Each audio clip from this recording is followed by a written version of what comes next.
program is really all about bringing women who wouldn't otherwise have an opportunity to learn about loons to spend 2 days with the scientists who are, Mike Meyer is doing a population study, a long-term population study on loons, and of course also a study on the effects of mercury in the loons. And then we have Erica Lemoyne from Loon Watch here, and Terry Dalton, who was Loon Watch, but who is doing a lot of work on art and the environment. So these women get to spend a whole weekend learning about loons.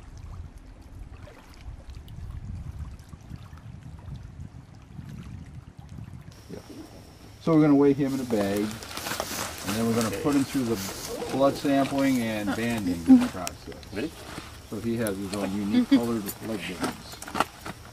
That's what you think, he says. I'm not going in there bag.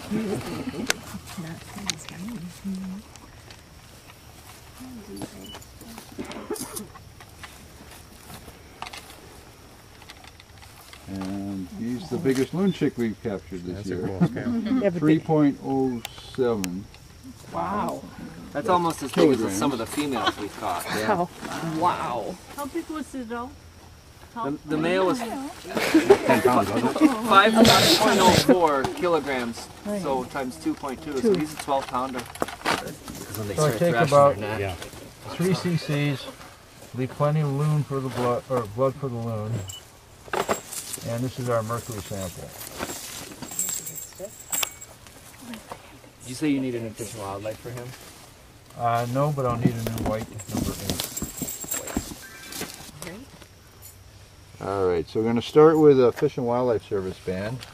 And this actually has a 800 number on it, so if this bird is ever found and this number is called in, the larger number, I get a report as to where the bird was found and in what condition. So anyone that bans birds in the country left leg. Gets that information. Chick's left leg. Do you? Correct. Are you going to read out the number, Mike? Yes. Oh, John's already recorded it. Oh. John wants to read it. Do you mind reading it? No, it's 1138-00094. Thank you. And we've now put out about 3,500 of these silver bands, and we've had reports of about 210 being found. So it's a good rate, and we've recovered our bird bands everywhere from Nova Scotia to Key West, and over to Gulf Shores, Alabama, through the Great Lakes, mostly during their migration. So it's silver over green stripe? Yes. Okay. And like the adults, we're going to use an adhesive to bond them together. And only the chicks are banded on the left leg with silver. That way in the future, if we see a bird on a lake with a silver band on its left leg, we get all excited because we know that's a chick that's come back as an adult. And so the more of these we get, the more known aged adults we can follow through their lifetime to find out how many young they produce.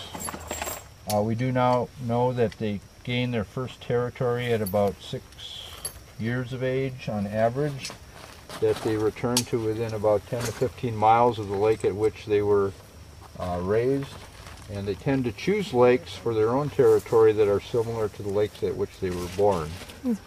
So a bird raised on this lake is likely going to try to set up a territory on another large drainage lake, we call these.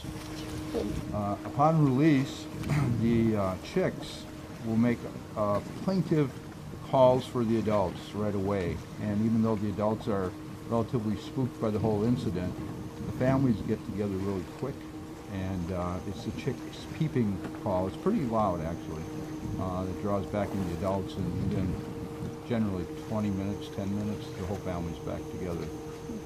These intangible things that we can't put a dollar price on. It's just this feeling that we get where when we're up in the North Woods sitting at a campfire, and then you look on the lake and you hear loons. Yeah, it's amazing.